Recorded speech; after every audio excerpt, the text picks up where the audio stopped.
پوچھا گیا، مجھے وہ اسٹائل ہی پسند نہیں، وہ میرا اپنا اسٹائل ہی نہیں ہے۔ بہت سنسیئر مومنہ کا سوال، لیکن بہرحال اس انداز سے ریلیجن کو نہ میں خود سمجھتا ہوں، نہ میں یہ چاہتا ہوں کہ لوگ سمجھیں۔ ان کا سوال یہ ہے کہ I am having a difficult time convincing my husband to keep a beard. What are some benefits I can tell him? What is the شرعی منیمم فرینچ کٹ الاؤڈ اور ناٹ؟ تو خیر منیمم تو یہ ہے کہ جو آپ نے کہا کہ فرینچ کٹ بھی الاؤڈ ہے، اور چہرے پہ آپ کے ایسی بیئرڈ ہو کہ لوگ کہیں کہ اس کی بیئرڈ، یہ نہ کہیں کہ 2 دن سے اس نے شیو نہیں کیا، اس کو بیئرڈ کہا جائے، داڑھی کہا جائے۔ منیمم میں سمجھ لیجیے کہ فرینچ کٹ بھی الاؤڈ، لیکن بہت منیمم نہ۔ کچھ لوگوں کی داڑھی ایسی ہوتی کہ چلتے پھرتے اگر ایک بار بھی گر گیا نا تو داڑھی کی ڈیفینیشن سے نکل جائے۔ ایک بار، خالی ایک بار پہ ان کی داڑھی ٹکی ہوتی ہے، اتنی تھن اور اتنی کم ہوتی ہے۔ یا رکھنا ہی ہے تو بہرحال ذرا ٹھیک ہے، میں نہیں کہتا بہت بڑی داڑھی رکھی، بلکہ بڑی بعض داڑھیاں اتنی خونخوار اور خوفناک اور ڈینجرس ہوتی ہیں۔ طالبان کے چہروں کو آپ دیکھیے، کیونکہ ہمیں تو حد میں ملتے ہیں لوگ، ہمارے بچے ڈر جاتے ہیں کہ نان مسلم کی کیا حالت ہوگی، کیونکہ کمپینین آف امام زمانہ کی ون آف دا کوالٹی ہے۔ یہ بات جو میں نے ابھی کہی نا طالبان کی داڑھیاں، یہ بھی ون آف دا کوالٹی ہے کمپینین آف امام کی۔ تو یہ 2-3 جملے ایسے آ گئے جو میری آئندہ کی 3 اسپیچز کو آپ کے سامنے واضح کریں گے۔ مگر فرینچ کٹ داڑھی is also allowed, also according to our system, it is not allowed on the basis of احتیاط واجب، precautionary, obligatory یا compulsory precaution, according to our system. But in احتیاط واجب, you are allowed to practice on the fatwa of second best مرض۔ جہاں جہاں احتیاط واجب آ جائے وہاں پہ آپ کو یہ پرمیشن ہے کہ آپ دوسرے مرضے کی بات مان سکتے ہیں، ود دا کنڈیشن کہ وہ دوسرا مرضی آپ کے مرضے کے بعد second best who in knowledge. تو چونکہ آپ پر آغا سیستانی جتنے بھی مراجع سب کہتے ہیں فرینچ کٹ از الاؤڈ، تو آغا سیستانی کی تقلید کرنے والا بھی آلدو آغا کی بک سے یہ امپریشن ملے گا کہ اٹس ناٹ الاؤڈ، مگر آگے دیکھ لیجیے لکھا ہوگا آن دا بیسس آف احتیاط واجب، جس میں ہم دوسری جانب رجوع کر سکتے ہیں۔ لیکن یہ تو ہو گیا منیمم ریکوائرمنٹ۔ اب آئیے اصل مسئلہ، بینیفٹ۔ مومن کی یہ ڈیمانڈ ہی غلط ہوتی کہ میں اس وقت شریعت پہ عمل کروں گا جب مجھے اس کا بینیفٹ معلوم ہو جائے۔ اس کے اندر 2 غلطیاں جن میں سے صرف میں صرف ایک غلطی بتا رہا اور پھر میں آ گیا وہیں سے اپنے ٹاپک پر۔ وہ یہ کہ یہ والی بات اگر کوئی ایسا آدمی کرے جس کا یہ بلیو ہو کہ اس دنیا کے بعد آگے کوئی دنیا نہیں، تو وہ تو ایک طرح سے لاجیکل بات کہ مولانا ہم کو اس دنیا میں رہنا، اس کے بعد تو کچھ ہے، اب ہم داڑھی رکھیں گے تو اس کا بینیفٹ بتائیے جو ہمیں اس دنیا میں ملے۔ لیکن کیوں؟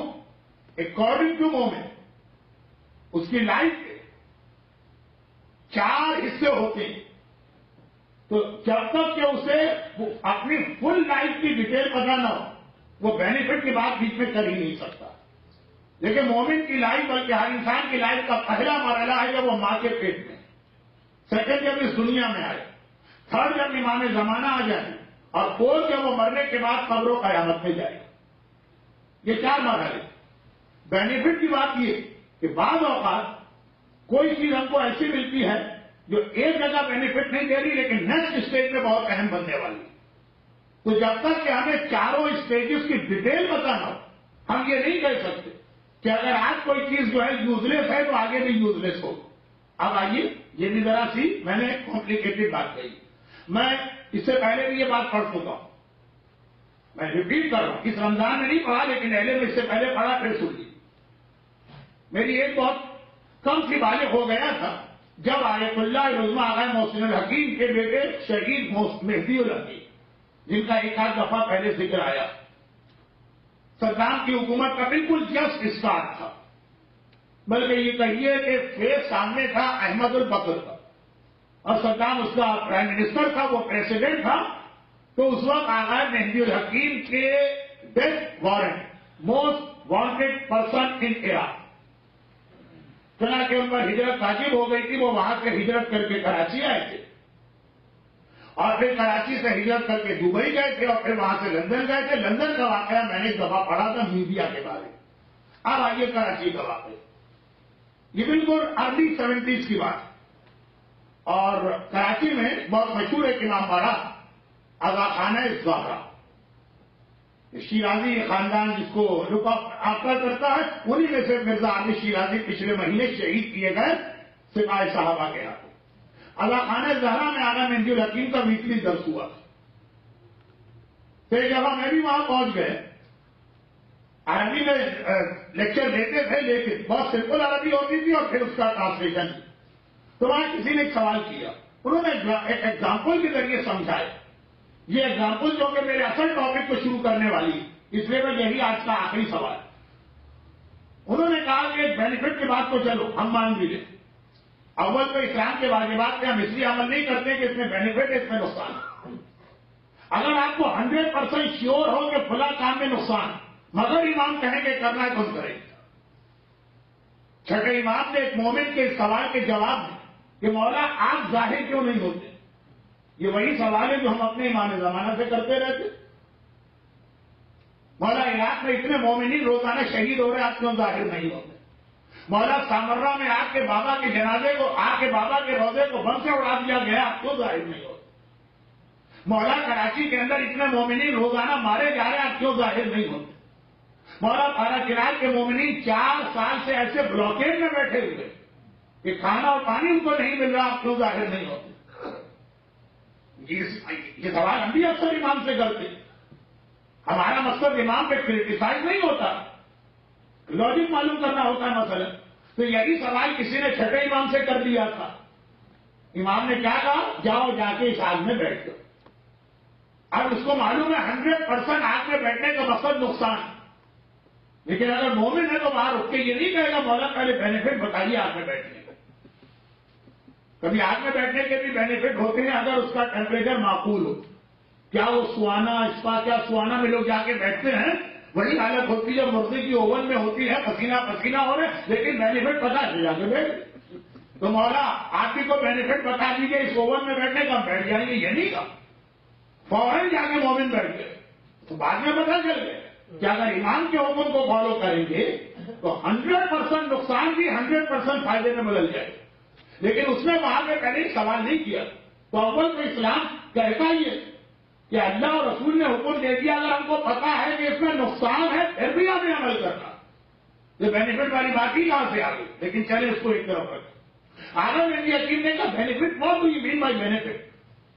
بینیفٹ کہتے ہیں خالی آپ کی چیز کو۔ یہ ایک اسٹوڈنٹ جسے میڈیکل میں داخلہ لے کے ڈاکٹر بن جائے، اتنی جو محنت کر رہا ہے اس کا بینیفٹ اسے آج نہیں ملے، جب ڈاکٹر بن جائے گا تب ملے، جب وہ ڈالروں میں چھیڑے گا تب ملے گا، لیکن آج اس کو زحمت اٹھانا پڑے۔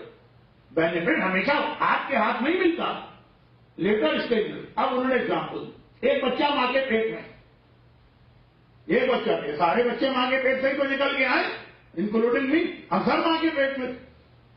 ہماری دنیا اس وقت کیا تھی، جو بھی دنیا تھی۔ اب وہاں پہ ہم نے دیکھا آج کل تو بچے سے کمیونیکیشن بھی شروع ہو چکا ہے لیٹسٹ ٹیکنالوجی میں۔ اب بچے نے دیکھا میں یہاں ماں کے پیٹ میں ہوں، کون سے مجھے واکنگ کرنا ہے یا جاگنگ کرنا ہے یا ایکسرسائز کی میرے پیروں کی ضرورت کیا، بلا وجہ اتنا بوجھ میرے ساتھ ہے، کاٹو میرے پیر۔ اس نے ایک سرجن سے کہا کوئی لیزر ویزر ایسی پھینکو کہ ماں کو نقصان نہ پہنچے، میرے پیر کٹ جائے، فضول کی چیز میں کیوں لے کے بیٹھا۔ اس نے دیکھا کہ اس دنیا کے اندر مجھے کسی سے بولنے ہی نہیں، اس ماں کے پیٹ میں کون کس سے بولتا، یہ زبان میری بیکار ہے، پھینکو اتار کر اس زبان کو۔ لوگ کہتے ہیں مولانا داڑھی کا فائدہ نہیں، تو بال جو ہے نا اس کا ویٹ ہم کیوں اٹھائیں، پھینکیں جس کے لیے بال اتنی بھاری پڑ رہے ہیں، تو زبان داڑھی سے تو زیادہ ویٹ میں زیادہ ہے نا، کاٹ سے پھینک۔ آنکھیں میں دنیا میں وہاں ہے کیا دیکھنے کی چیز ماں کے پیٹ، تو آنکھوں کی ضرورت کیا، نکال پھینکو آنکھیں۔ اگر بچہ جس دنیا میں رہ رہا وہاں اس دنیا کے بینیفٹ سامنے رکھ کر کہے کہ ماں کے پیٹ میں نہ آنکھ کی ضرورت ہے، نہ کان کی ضرورت ہے، نہ ہاتھ کی ضرورت ہے، نہ پیر کی ضرورت، یہ سب کھاٹ کے پھینکو، بیکار چیز ہے۔ جب اگلے مرحلے میں اس دنیا میں آئے گا تو یہ بچہ کہے گا اپنے پیرنٹس سے کہ مجھے زہر دے کے مار دو، ہاتھ پاؤں دانت زبان کے بغیر میں نہیں رہ سکتا. جو چیزیں اسے ماں کے پیٹ میں